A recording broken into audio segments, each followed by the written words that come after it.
We'd like to start out by thanking our valuable sponsors. Sense of Satisfaction by Cricket is the place for all your fragrance needs. Plus, she's got products to heal what ails your skin and your hair. Shop at sensebycricket.com. Special thanks to our valued sponsor, John Travis, a financial coach and certified Kingdom advisor with Richard Young Associates, a registered investment advisor. Thanks goes to Anna Patterson, my sister in the Lord who faithfully gives to this ministry every month. And to our newest sponsor, LaToya Gerard of Preach the Word Worldwide Network. She is a valued sponsor and a major encourager regarding this ministry. We need and would love to have you as a sponsor. Absolutely no gift is too small. Please note the info regarding giving throughout and at the end of the show, and help us spread these testimonies around the world. Please note that the views and opinions expressed on this show are not necessarily the viewpoints of our sponsors.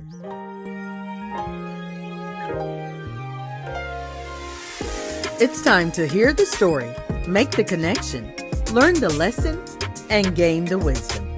Are you ready? Let's get charged and be changed. The Sister Speak Brother Break Show. Conversations on grace, healing, and deliverance. This is Marcy Bush. Come on, let's journey together. While I was working at the shoe store, I had been watching this pastor on TV, and I liked him. It seemed like he had, how do I say it? He was more hands-on with his people, or he was able to be more hands-on with his people. Mm-hmm. I loved the word that he was teaching, especially because when I was here, I really wanted to be up under Bishop, our pastor now. And it was like similar teachings, you know. So I would just watch the guy on TV. Didn't know where, and the address would come up on TV sometimes. I'd be like, I'll go visit one day. So one Saturday, matter of fact, that Sunday was the Sunday I was going to go visit the church. Mm-hmm. This young boy comes in, I'm helping him find shoes, and he finds the shoes he likes or whatever. He's like, let me go get my dad. I said, okay. He goes to get his dad, and it's this pastor. Mm-hmm. And I almost was like, it was a mix between like starstruck, but also like, okay, God, what are you doing? Mm-hmm. And so he was like talking to me or whatever, and he was like, you got a church home? I said, I don't. I actually just moved here. We ended up sparking a conversation. I said, I watch you, and I was actually gonna come visit. He was like, yeah, definitely come visit. I want you to talk to my daughter. He calls his daughter on the phone, and it's a girl named Gabby. Mm-hmm. And she was like, I'll see you at church tomorrow. I'll introduce myself and all of that. So for me, I'm like, okay, this is awesome. Go to the church that Sunday. Love it. Mm-hmm. I love it. I love the teaching. I love the people. And then I met Gabby. From there, Gabby becomes my best friend. Okay. Gabby was about 4 or 5 years older than me. So about Jill's age. But she ends up becoming a very influential person in my life, even to this day. Stuff started kind of getting topsy-turvy with me and Jill at the home. It was stuff that I was doing. I felt like it was stuff that she was doing. But it was never like, we hated each other. It was just, we wasn't clicking. Right. And so I made a decision. I was like, I'm just going to move out. Gabby was moving to a new apartment. I was like, I'll just move in there. So made that transition, and that was a rocky transition. Mm-hmm. I think some of it too was because not too long before that was when Mama told us that she had cancer. Okay. And I got a lot of... Okay, so you found out your mom had cancer right before you moved? Okay, mm-hmm. Okay. Yeah, me and Jill still stayed together. Okay. So that was like it was a lot. My mom called me all the time, and she never gave a vibe like she was just upset. It was just like, you need to go, you know, you need to go back home. And it was just a lot, because I don't want to put everything, but it was a lot. It was a lot of phone calls. It was a lot of anger, a lot of people upset. But I felt like I just knew it was something that I needed to do. I just knew it was. So in between that, I got involved in my church. Do you feel like the reactions and interactions of that time, do you feel like that drove you all the more the other way? Or do you feel like that, because what it feels like is like all of a sudden that kind of felt like your safe place. Okay, let me pour myself into this. Into the church? Yeah. Oh, yeah. Yeah, I probably so. Probably so. Because when you're having confrontation or what feels like opposition here, but inclusion, acceptance, come on here. It probably was. It probably was that. And also, like I said, with Mama having found out she had cancer, and then she had the surgery, when she had her, what's it called? Mastectomy. So she had the double mastectomy.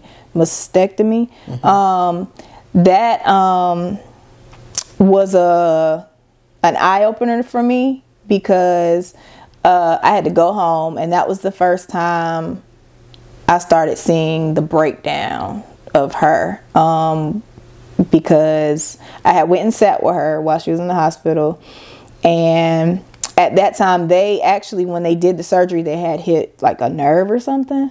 So her hand wasn't fully working. And I remember sitting beside her, and she was like, here, let me get your hand. And so she grabs it, and she was like, am I squeezing hard? And she was not at all. And I was like, a little bit. And I had to look out the window, because that was rough for me.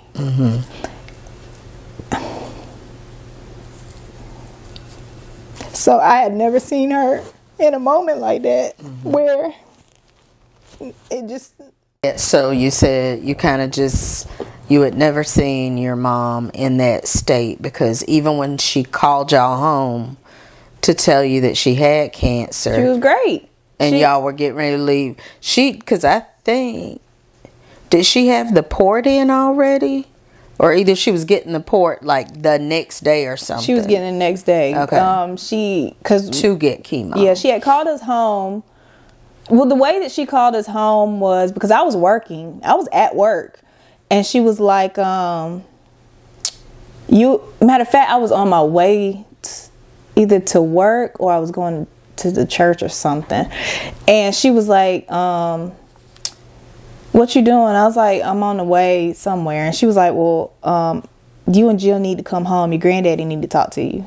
And I was like, you can't talk to us over the phone? I was like, what's going on? She was like, I don't really know what it is, or I don't want to tell you over the phone or something. But she was like, your granddaddy, he need to have a conversation with everybody. Everybody coming home. Y'all need to come home. I was like, okay. She was like, I said, when is this? She was like, you need to come home today. And I was like, Ma, like, you know, I'm an assistant manager at work. Like, okay. I was like, okay, I'll just tell them it's an emergency. So I called Jill. We scheduled to leave. She was like, I'll come pick you up in an hour. I said, okay. We get on the road.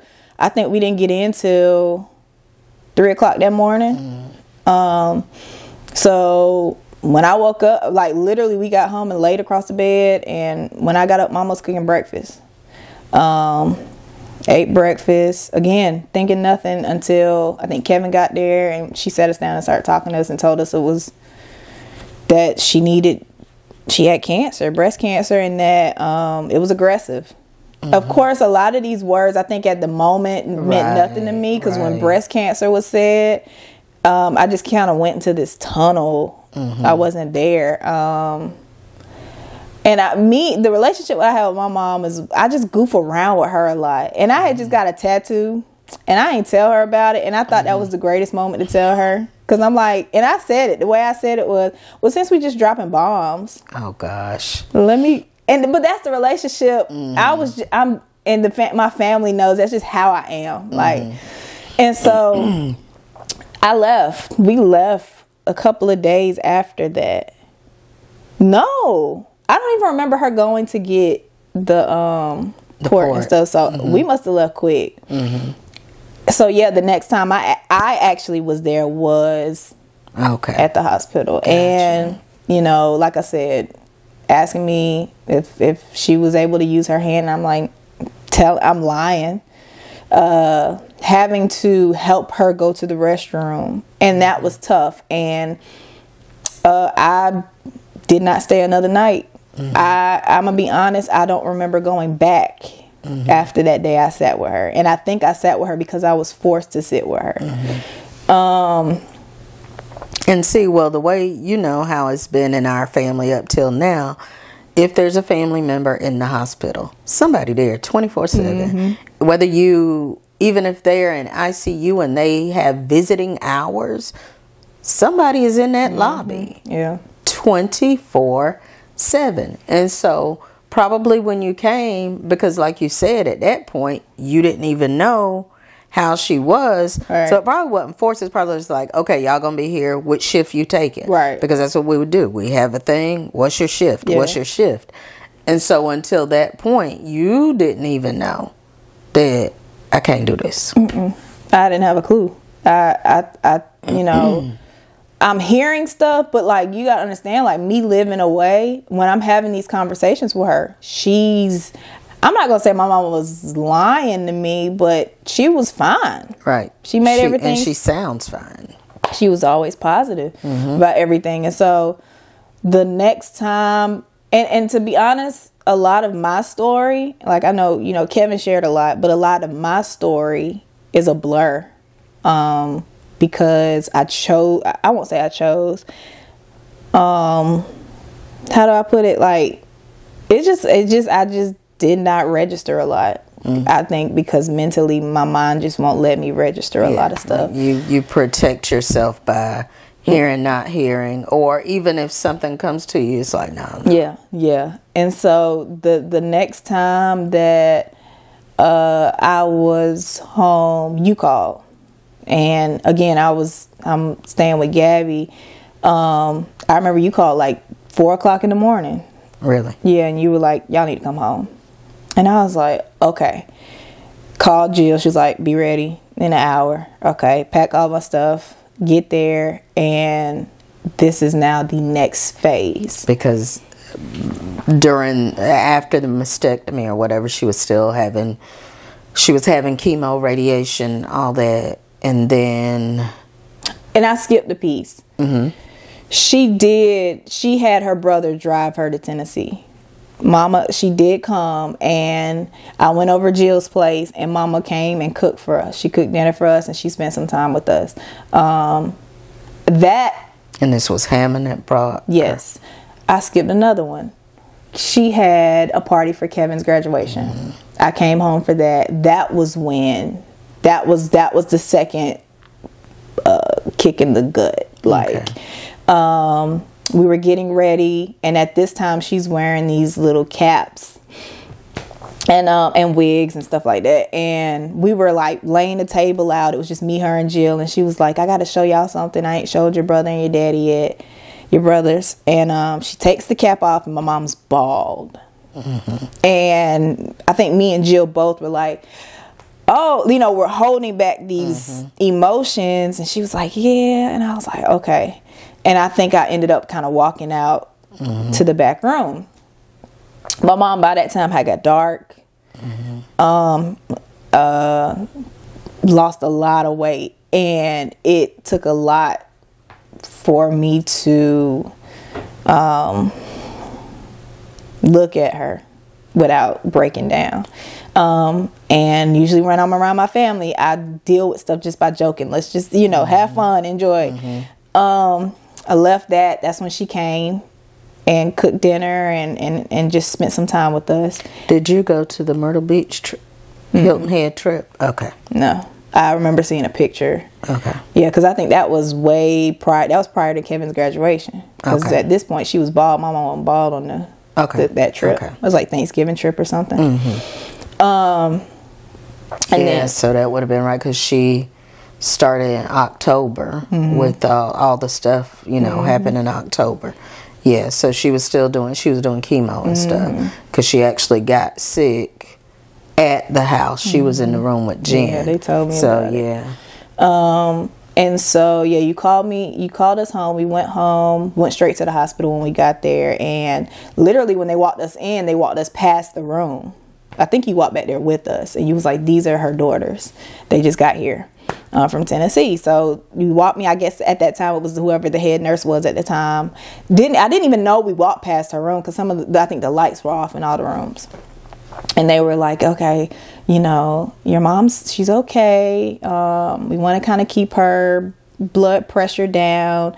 So if you can't really handle what's going on in there, just step out so you don't run her blood pressure up. Well, I'm like, okay, because I've seen her before. This is fine. So me and Jill are both cool. We're fine. And we walk in and there's this huge machine, like just sucking in and out. And I see it, I lose my breath and I walk out. And I think because there was like spurts that we could go back and see her, I kept telling everybody, no.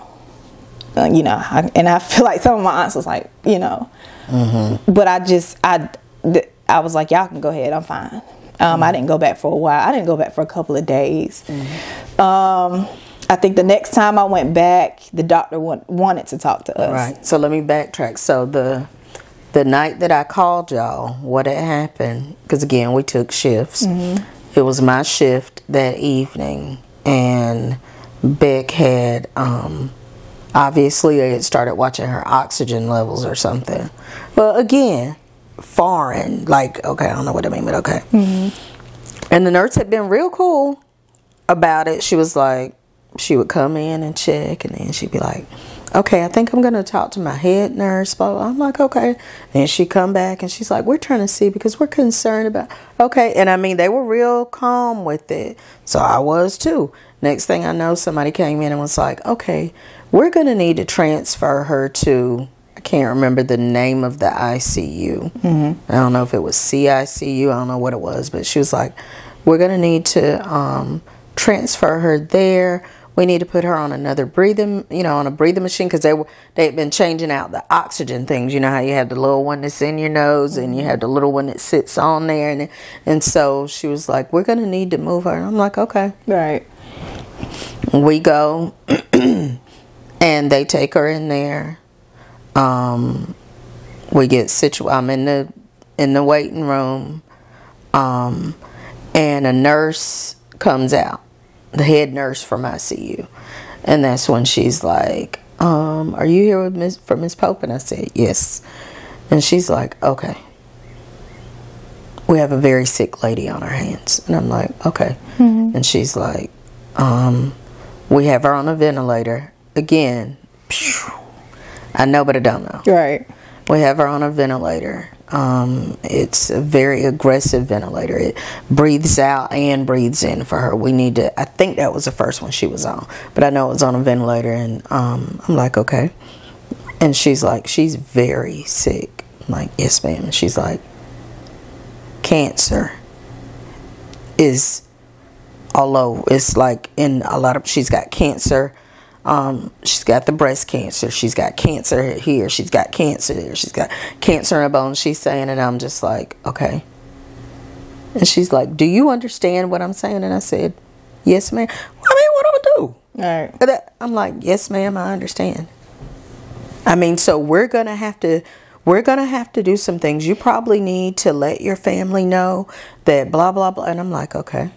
And that's when I started the calls. In the middle of the night, I'm calling your dad. I'm calling mama and daddy. I'm calling my siblings. I'm calling y'all. I'm like, okay. And so, like you said, she went through 2 or 3 different kinds of ventilators while she was in there. And some were way more aggressive. Some they had to put her out. Some she was awake. Right. sometimes you could, like, it was just a whole thing. And see, we didn't know. Well, I'll speak for myself. I did not know. I knew of breast cancer. I didn't even realize when the doctor brought us back and he had us in this room. It was just my siblings and my dad.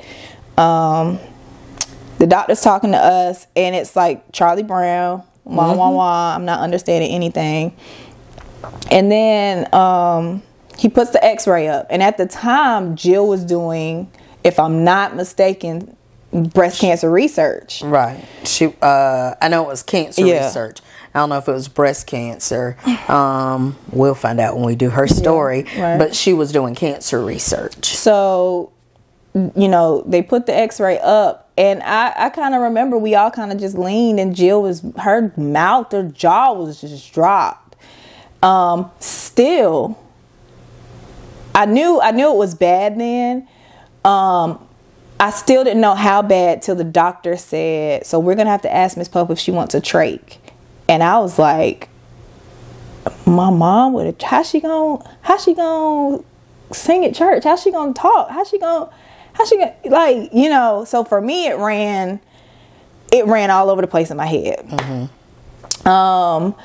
So again, though, still has no clue like how bad it is. So when he said trach, I was just like, I don't know. So we had to go talk to Mama. This was the second time I had been in there. And so we're all standing. Well, the siblings are standing on the side. My dad is standing at the foot of my mom. And I remember he had grabbed her toes and was just kind of rubbing them. And Jill was talking to Mama, telling her what the doctor had said. And Jill's talking, but Mama's like looking in each one of our eyes, like taking us in, like literally staring at us, and just, it's almost like just taking our whole soul in. And we asked the question, we was like, Ma, he talked about doing a trach, you know, and at this time she couldn't talk. I think she had the tube in her throat. And so we gave her the whiteboard, and she wrote on there, I don't know. Again, I've never heard those words out of my mother's mouth, that she don't know something. Like, not that my mom acted like she knew everything. Right. But she was the one who, she led us where we were going to, like, she knew. She just, that's not the answer she ever gave. Right. So when she wrote that, I was like, if you don't know, well, who know? You know? So we left out of there, and me and my siblings were going to go sit in the back corner. We were just going to watch a movie on one of our phones or tablet or something. And I don't know what happened. I don't know. But me and my sister got in this huge fight. And so was it same day? It was. Now, I know because we didn't know about, I mean, the nurse told me about the cancer being spread or whatever. I know that the doctor talked to me and Waliva one day. He called us in. So that must have been like earlier in the morning before y'all got there or something. I don't know. I knew they had told us about a ventilator because when or maybe he said, yeah, we need to put her on life support. Anyway, whatever words he said jarred me. And I was like, what did he just say? Like, he had been saying ventilator, and then he said something about life support. And I'm like, and when he said that, that's when it was like, it threw me. And I remember having to go, well, I made it through him talking to us, like, okay, all right. But when I walked out of there, like, I remember going to the stairwell. Like, I had to gather myself because I'm like, wait a minute, God. We ain't had this conversation. And it was always after this. It was always, once I get out, so life support? Like, what? So it threw me. Well, then, like you said, they talked to y'all. I remember us going to lunch. So I don't know if this, I think might have maybe been what you're after. talking about was after lunch, because I remember It we was went later to in the lunch, evening. and when we went to lunch that afternoon, sitting around the table, I can't remember who all went. I know it was y'all, your dad, me. That might have been it. But we were sitting around the table, and that's when we found, like, that's when I knew that James knew. She had let him know. I had never knew. I Right. never knew that my dad knew. I never knew that my dad knew. I never knew how aggressive it was. I never knew. I always thought, like, up until not too long after I moved home and actually sat down and had a conversation with you, did I know. So that had to be 09. I moved back in 15. Okay. And it makes sense that your Right. dad knew. I mean, he would accompany her Yeah. to visits and stuff, and that's her husband. Yeah. You know what I'm saying? Yeah. And so I feel like she told him, and don't say nothing. Right, right. Because even at times, and I'm going to let you get back, but even at times, I remember the doctor calling all of us in. Like, everybody was in there. And he was like, and Miss Pope doesn't want me to. And she looked at him like, and you won't? Yeah.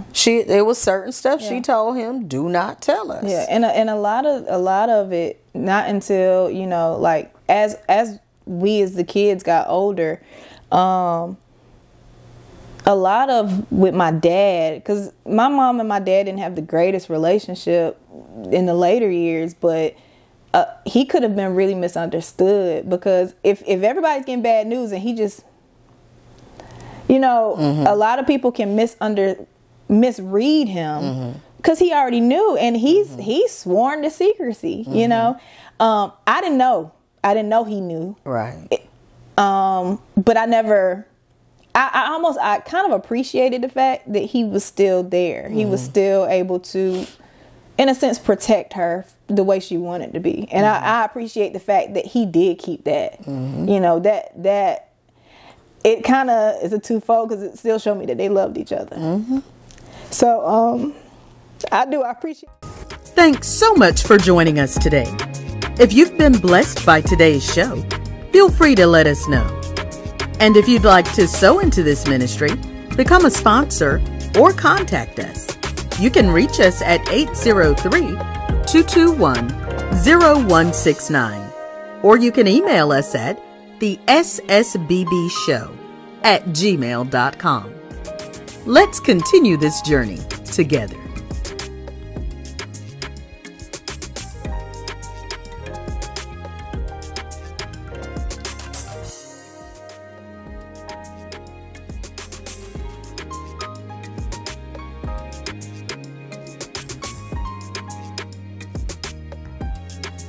We need and would love to have you as a sponsor.